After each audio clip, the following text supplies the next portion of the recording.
Coisas que eu achava que eram manias minhas, mas faziam parte do meu TDAH. Por ser TDAH, eu tinha algumas dificuldades que estão inerentes à neurodivergência, só que eu precisava ser funcional. E eu não sabia que eu era uma pessoa com TDAH. Então, eu sempre vivi com uma certa frustração dessa coisa de não funcionar e não dar certo como as outras pessoas funcionam e dão certo e têm facilidade para fazer coisas que eu simplesmente não tinha. Então eu tinha que arrumar formas de ser uma pessoa funcional. Na escola mesmo eu sempre tive mais facilidade com algumas matérias do que com outras, o que é uma coisa normal, todo mundo tem isso, mas hoje eu entendo que o TDAH atravessava muito a minha forma de absorver e entender alguns conhecimentos, algumas disciplinas, matérias, sei lá. E com o tempo eu fui percebendo que desenhar durante as aulas me ajudava muito. Enquanto eu estava desenhando ou copiando também tudo que estava sendo anotado no quadro, eu absorvia mais o que o professor falava do que se eu ficasse lá só olhando. Então, com o tempo, eu fui percebendo que quando eu desenhava durante a aula, era como se eu fixasse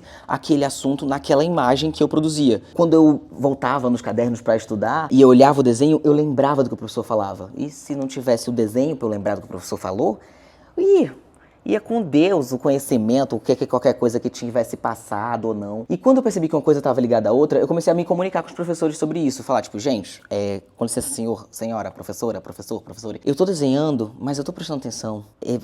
É assim que eu presto atenção. Eu não lembro como é que eu explicava, mas eu sempre tentava convencer o professor de que eu genuinamente estava dando atenção à aula dele, apesar de estar desenhando. Alguns professores falavam, não, tudo bem, tranquilo, se você absorve assim, vai nessa, you go. Mas outros professores achavam ruim, e foi nessa que eu comecei a copiar compulsivamente tudo que estava anotado no quadro. Me ajudava a estudar, tinha esse tópico, mas que nem o desenho me ajudava a fixar, o que eu tinha ouvido na explicação. Acho que o principal era porque a cópia da matéria do que estava sendo anotado no quadro também me ajudava a lembrar do que eu tinha ouvido na aula. As coisas se conectavam. E depois eu comecei também a dar uns truques de desenhar sobre o assunto. Então, se era uma aula de biologia, eu desenhava lá os esqueletos, desenhava lá os bichos. Se era uma aula de história, eu desenhava lá o fulano de tal, a fulana de tal, que estava sendo falada na aula. Inclusive, tem caderno meu que a gente consegue achar. Tem uns cadernos meus que tem alguns exemplos disso que eu fazia. Tá aqui embaixo, mas eu acho que eu consigo localizar aqui alguma coisa. Olha só.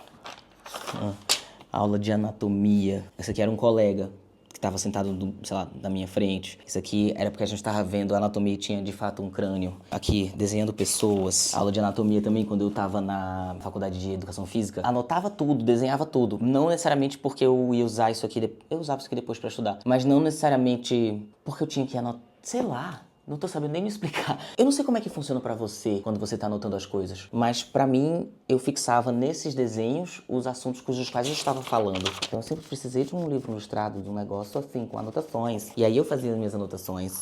Assuntos e desenhos, mais assuntos e mais desenhos. Que era alguma aula de artes e a gente tava no Dona Lindu. Aí eu tava desenhando Dona Lindu enquanto a gente tinha aula. Com isso também eu fui percebendo que agendas de papel me ajudavam muito mais a fixar e a lembrar das coisas que eu tinha que fazer do que anotar pelo celular. Eu sempre fui péssimo de anotar pelo celular. Eletrônicos sempre foram meio difíceis pra mim. Por não serem necessariamente palpáveis e terem muitas distrações no caminho, eu me perdia neles, eu esquecia que eu tinha anotado. Por exemplo, anotar coisa em bloco de notas, fazer diário em bloco de notas, não consigo, porque eu esqueço, tem que ser tudo no papel. E com a minha agenda não ia ser diferente. Eu preciso trazer pra vida real. Parece que elas só se tornam palpáveis, parece que elas só existem de fato uma vez que eu boto numa mídia física. Por isso eu comecei a usar a agenda e mesmo assim eu demorei pra aprender a usar uma agenda. Eu comecei pelas agendas diárias, né, aquela agenda tradicional, que você passa uma página, tem a data do dia, uma página pra um dia, mas não consegui engajar, não consegui engatar, porque eu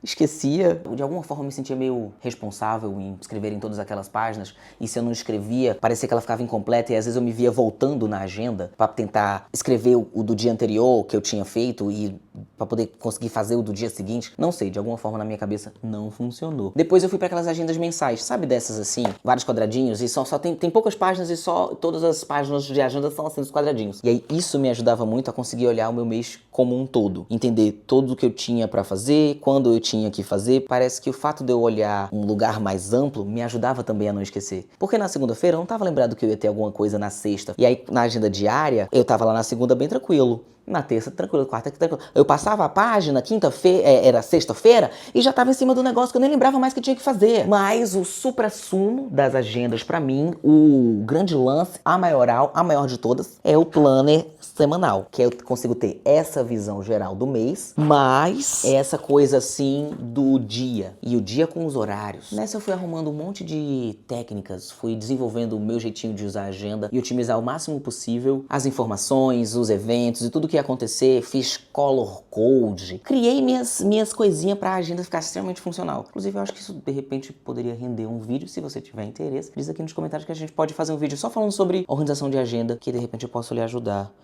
Sei lá. Eu também sempre pratiquei muito esporte. Eu era uma criança empolgada, aspirante atleta? Sim, mas eu também percebo que isso foi, tipo, fundamental pra minha concentração, pra trabalhar, gerenciar esses meus picos de energia e me ajudar com um monte de coisa na minha vida como um todo, mas era o tipo de coisa que eu não percebia que estava diretamente ligado ao TDAH até o diagnóstico vir e absolutamente tudo fazia sentido. Ah, eu quero me pendurar. Será que eu falo pendurado? E aí, depois do diagnóstico, eu fui praticamente obrigado pela minha terapeuta a fazer esporte. Era uma coisa assim, você tem que fazer esporte, você tem que fazer alguma atividade física. Ela disse, ai, por quê? Porque se você não fizer, não vai ficar bom pra tu. Aí eu fiz, tá bom. Uma coisa que é essencial pra nós se regular. Dá um chute aí. Dou um chute. Pratiquem esportes, é legal. E é aquilo, né, gente? Um corpo com muita energia e criatividade, se você não gastar, essa energia vai pra um outro lugar. Por vezes, muitas vezes, vai pra uma ansiedade, uma noia que não é bacana. O exercício também me ajuda a esvaziar minha mente. O esporte como um todo, falando mais sério agora, eles exigem um nível alto de concentração. E eles ensinam você a gerenciar essa ansiedade, gerenciar essa energia, saber soltar e saber segurar. Claro que depende do esporte que você pratica, mas como um todo eu acho que eles têm muito essa função social. Não à toa, muitas vezes os planos do governo para ajudar comunidades, para ajudar juventudes, é sempre o meio dos esportes, que eu acho que pra todo mundo ele tem esse papel super importante. Me concentrar e liberar essa energia me ajuda com todas as outras coisas que eu tenho que fazer no meu dia. Já deixa o meu corpo mais cansado, que pra mim é ótimo, porque cansado num lugar legal, não é cansado, ai, estou cansadito. É cansado tipo, ai, sabe aquela coisa de relaxei, de tranquilidade, o que acaba ajudando diretamente nas outras tarefas do dia. E ao mesmo tempo, é engraçado porque ao mesmo tempo, além do cansado, também vem uma coisa de dar energia. Ele abaixa, mas ele também dá energia. Sabe? Mas é isso, né? Você se cansa, mas você fica disco, você fica... Eu acho que eu tô entrando numa outra lombra. Não, eu acho que é essa coisa... Dá uma calibrada. Essa coisa da energia mesmo. Porque às vezes a gente tá num momento de ansiedade, por exemplo, a gente tá com energia lá em cima, mas a gente tá com Mas é uma energia lá ruim. em cima na ansiedade. É. Quando você direciona essa energia pro exercício físico, acaba que dá uma aliviada, né? Sim, e entre as coisas de dopamina, endorfina, serotonina, essas coisas todas boas que o exercício provoca na gente. Mas, além dos exercícios, o meu terapeuta uma vez me deu uma dica muito boa, antes mesmo do meu diagnóstico, que foi de deixar bloquinhos de nota espalhados pela minha casa. Porque eu sempre tive essa coisa de os pensamentos passarem correndo na minha cabeça. E não deu tempo nem de eu pegar eles. E aí eu deixei. E eu tenho aqui, vou estar mostrando aqui agora, visualmente e presencialmente. Primeiro, a gente tem um bloquinho aqui. Perceba que ele está, perceba que ele está imediatamente ao lado da mesa. Também está aqui perto do corredor. Então, se eu tô aqui vindo no corredor, um negócio, pega o bloquinho. Se eu tô por aqui, não tenho papel, muito difícil não ter papel aqui comigo, mas tô por aqui, pego o bloquinho. Tô conversando com alguém aqui, muito rapidamente eu, pego o bloquinho. Eu fui mais rápido que a câmera até. Tenho também aqui na cozinha, tava até aberto já, mas tenho aqui na cozinha esse que é sempre que eu lembro que alguma coisa falta comprar, tem aqui, ovo, shoyu, shiitake, água sanitária. Esse aqui é o principal, esse aqui é o maior de todos. Tem as listas de coisas de feiras, de coisas que tenho que comprar, porque senão eu esqueço de anotar. E aí eu vou chegar no mercado, vou comprar um pacote de biscoito e um caixa de banana, sendo que eu já tenho 3 pacotes de biscoito e 5 caixas de banana na minha casa. Então isso aqui é essencial, aqui do ladinho. Aí, não obstante, tem outra aqui também, do lado do negocinho, do lencinho pra chorar e pra rinite, tem aqui, outro bloquinho. Também, esse aqui, geralmente, você pode perceber que ele é bloquinho de textão, né? Aqui, nesse momento, a gente tá aqui, refletindo sobre a vida e desova aqui no bloquinho. Onde é que tem outro bloco? Será que tem bloco no meu quarto? Acho que no quarto, no escritório é óbvio que tem bloco, no banheiro não tem bloco, mas no escritório tem um monte de bloco. No quarto tem evidências, a gente não vai estar mostrando.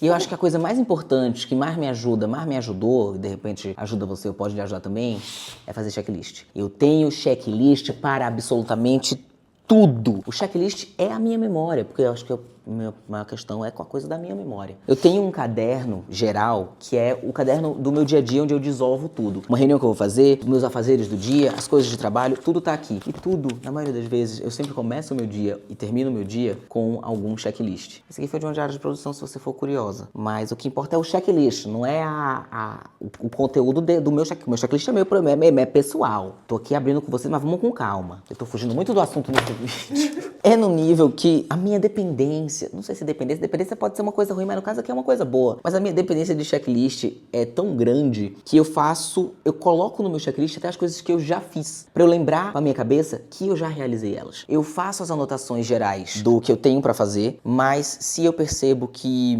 além disso, eu arrumei minha casa, varri, passei pano, sei lá, botei roupa no varal, isso também vai pro checklist, porque ajuda a minha cabeça a entender que eu consegui realizar, que eu fui um adulto funcional, que eu fui uma pessoa produtiva. Porque a frustração constante com esquecer das coisas, com não conseguir cumprir com as coisas, é uma realidade pra nós, pra maioria de nós que convivemos com essa neurodivergência. Então, tá me relembrando de que você conseguiu, cara! Olha aí o que você conseguiu fazer hoje. Mesmo que não tenha sido o que eu me planejei, carinho no meu coração, reconfortante. E quando eu consigo fazer todas as coisas, inclusive as que eu precisava fazer, aí é vitória, aí é batalhas vencidas, essas coisas. Acho que pra resumir, o checklist é mais uma dessas formas de eu liberar espaço na minha mente. Porque nós estamos constantemente com muitas coisas na cabeça, nosso pensamento corre. O pensamento de uma pessoa com TDAH. Tô falando nosso aqui, entendendo que de repente você pode ser uma pessoa que também é TDAH e também tá por aqui por causa disso. Assim como os bloquinhos, a agenda, as anotações, os desenhos durante a aula me ajudam a não esquecer, o checklist, ele me ajuda a lembrar o que tenho que fazer e a não esquecer o que já fiz. Ele tem as duas funções, ele meio que cumpre as duas funções, porque claramente a minha maior questão com a minha neurodivergência é o pensamento acelerado e a inconstância da memória. Porque dos dois, ou eu posso esquecer aquilo que não foi anotado, ou aquela coisa, aquele a fazer, aquela tarefa vai ficar martelando na minha cabeça como um espírito obsessor, assim. Oi, você tem que fazer aquilo, tá ligado? Você tem que fazer aquilo, né? Você tem que fazer aquele negócio lá. Se você não fizer aquele negócio, fodeu. E não esquece de fazer aquele negócio aí, não esquece de responder fulano, não esquece de comprar. Assim como todas as outras coisas que eu falei, o checklist libera espaço na minha mente. Traz para o concreto, traz para o palpável as coisas que ficam rondando a minha cabeça, enchendo ela cada vez mais. Porque é isso, eu não sei vocês, mas eu vivo com a constante sensação de estar esquecendo alguma coisa. E geralmente a gente tá. Então é sempre importante a gente anotar e revisar. E é o que vamos fazer agora aqui nesse vídeo. Pra gente finalizar o vídeo e vocês conseguirem absorver todas essas dicas, que começou como manias, mas aí percebi que foi virando um vídeo de dicas. Então vamos repassar as dicas que eu dei. Usar agendas e caderninhos para anotar as coisas. Ter bloquinhos ou post-its espalhados em lugares estratégicos da casa para você anotar as coisas antes que ela fuja da sua cabeça. Elas fujam da sua cabeça. Fazer qualquer tipo de atividade física. Ter checklist para absolutamente tudo. Não se vá. E a dica bônus, e talvez a mais importante dessa lista aqui, é descubra o seu método. Porque tem coisas que eu falei que super podem te ajudar, mas de repente, de alguma forma um pouquinho diferente, adaptando pra sua realidade. Tipo a agenda do dia a dia. De repente isso vai funcionar mais pra você. Vamos testando, né? Então comenta aqui embaixo mais dicas de organização que de repente eu posso testar do lado de cá, ou você pode ajudar mais alguém aqui nos comentários. Me diz se vocês querem um vídeo da agenda ou mais vídeos com essa temática. É isso. Um cheiro e até a próxima.